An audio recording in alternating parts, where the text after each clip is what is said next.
I think I've always been kind of passionate about injustice and about sexual difference and sexual freedom. And I'm aware as a gay man, growing up in a society that really pathologizes those things, that tries to put us in certain boxes or tell us that we shouldn't have a right to be. And so I've always had a very strong passion about stopping that, or trying to challenge that in some way. But rather than do that out on the streets in marches, although that's important and I've done that, it's like working, I guess, a bit more quietly behind the scenes, trying to influence people's opinions in other ways. The first three British textbooks that I co-edited back in the late 90s and early 2000s. So the second and third book came out in 2000, and off the back of that we delivered a whole bunch of seminars where the authors of the chapters all presented material about their work and developed their ideas more. And then the idea of developing training for therapists really took hold, and people found those workshops or seminars really interesting. And so I began meeting the ideas and my ideas and other people's ideas around gender and sexual diversity to therapists, because there is a really big gap that they're not taught anything in their professional training courses, really. We started really out being an LGBT organisation, I suppose, and slowly, we've been around 14 years, and over the last decade or so, we've been embracing other gender and sexual diversities, because there's a number of similarities that these other groups experience with LGBTs, and so we wanted to try and offer a broader range of services. And I guess the two things that they have in common, and I think there are plenty of differences between each of the different identities we might be trying to work with, but there are also these two core similarities, and one is a hypervigilance to being pathologized or being thought of as mad, bad or dangerous to know, and I think polyamorous people get that in heaps. And the other is a kind of internalized shame or self-oppression about who I am and the kind of relationship I want. That very often, I think, poly people will say, it would be so much easier if I could only love one person, and I wish I could, and that's what, life would be simpler, but actually I've got a lot of love and I like lots of people and I don't want to be in a box, and this is who I am, and this makes me free.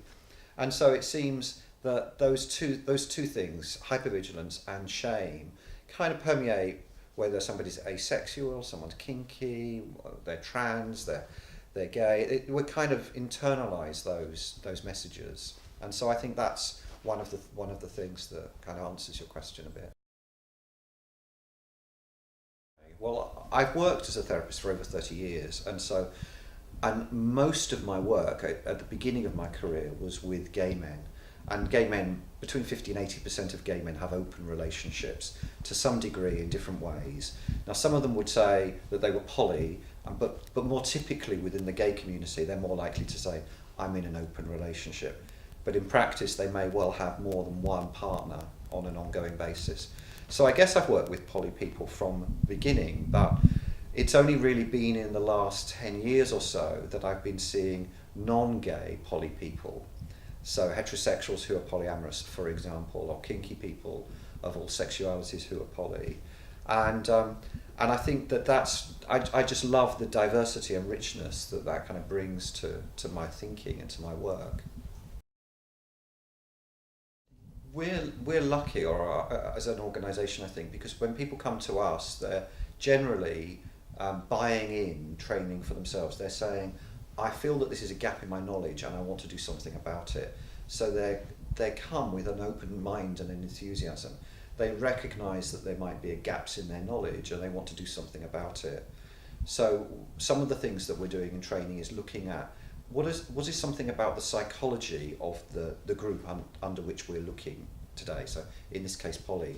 What's going on in poly minds and hearts that kind of drives them to be poly and makes them want to be poly, not in a pathologizing way, but in a way of kind of trying to understand the experience that's different and unique to them, and also looking at the social context in which people who are polyamorous are living their lives, and they're living their lives in a world that privileges heteronormativity and dyadic relationships and assumes that you are supposed to be a couple, and that if you have any other relationships, then that's not really normal and acceptable and okay. And even the therapy world itself has that view, because there are organisations that do, or you go onto courses that do couple counselling rather than working with relationships or relationship therapy. And so we're just about to start a 1-year diploma in relationship therapy with gender and sexual diversities that won't assume that the people coming into the room are going to be, there's going to be 2 people presenting for therapy. It might well be more than 2. And it might be that they have a kinky relationship or a BDSM relationship, and they're wanting to come and explore that in therapy. So we're kind of really pushing the boundaries. And I think that course will be of interest to 2 groups, really. One is people who have trained more traditionally on couple therapy, like perhaps at Relate or something like that, and think this training doesn't really embrace the kind of people who are coming through the door nowadays, because the world is much bigger than a dyadic couple. And the other group would be LGBT people who have felt really that they want to develop working with couples or relationships or more than one person, because their training, largely a heterosexual course, would have been taught them to do that, and think, I don't want to go through the mill of being kind of the only gay in the room and being taught to work with relationship models that don't fit my communities. And so I think it's going to be of interest to them too. And so there's a kind of open-mindedness, I think, and a realisation that life is a lot broader than the kind of narrow lens that we were fed when we were starting out as in our work as training therapists. I don't really see it through a pathologizing lens. Now, I know that that's different to some of the mainstream therapy traditions that might say, oh, you're avoiding intimacy, or you're unable to commit, or you're afraid or something. But that's not been my experience of working with poly people, or indeed of my poly friends and socially. They seem to me to be just as well adjusted as everybody else, if not have unique strengths in their ability to communicate openly and honestly about themselves and what they're wanting.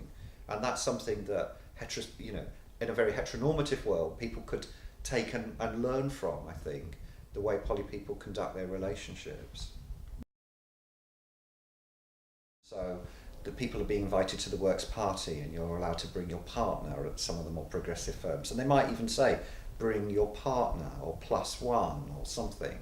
But actually, who do you choose if you're poly? And what happens if you decide that 3 of you want to go? And what will happen to your colleagues? What will your colleagues say? And so I think clients may well feel like they've got to make a choice, and that they've got to only take one, or maybe if they can't take all of their friends, all of their partners, they don't really want to go, and they'd rather hang out with their friends. And it's about finding a way in which people feel empowered to be themselves and not feel like they've got to fit some heteronormative view.